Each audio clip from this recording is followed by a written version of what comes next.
Masarap, healthy at magaan pa sa bulsa. Yan ang nasa menu ng ilang kainan sa Maginhawa Street sa Quezon City.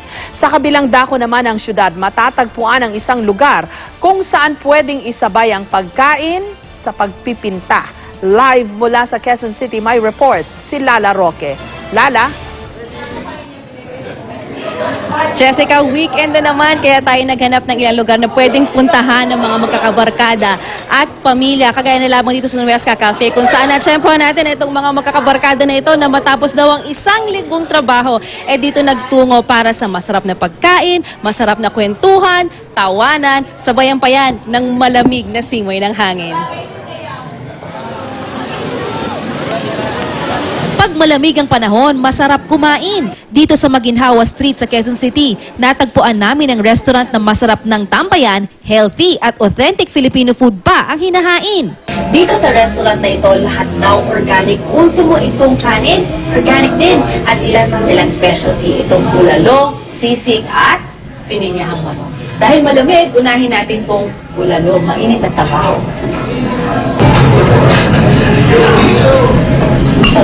Siyempre, bukod sa masarap ang luto, numero 1 sa aking konsiderasyon, swak ba sa budget? At hindi ako nabigo dahil ang goto nila nasa 60 pesos lang. Ang presyo ng budget meals nila nasa 89 pesos lang.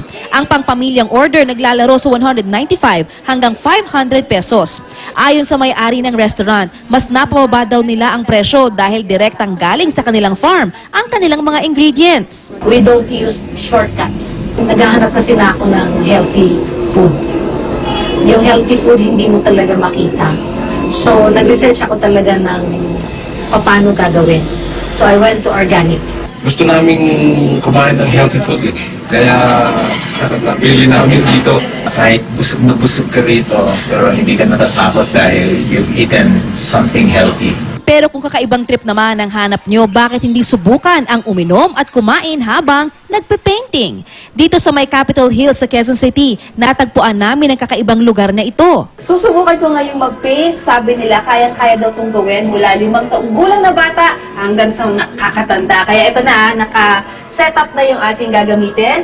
Pumili na lang ako nung gagayahin ko na painting. Tapos, meron tayong instructor dito, si Miggy, na mag-a-assist sa atin kung anong gagawin natin. Less than 2 hours pa nga tayo. Kaya na yan eh.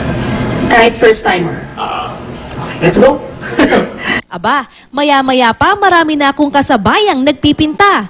Ang ideyang ito, kauna-unahan daw sa Pilipinas. Ang idea namin, sinet up yung business, is to promote art appreciation and hopefully wine appreciation as well. At the end of the session, yung nagawa nila, iuwi nila. Sa halagang 900 hanggang 1,200 pesos per head, kumpleto na ang iyong art materials, teacher, drinks at pika-pika. Kaya naman pwedeng bonding time ng pamilya o magkakabarkada.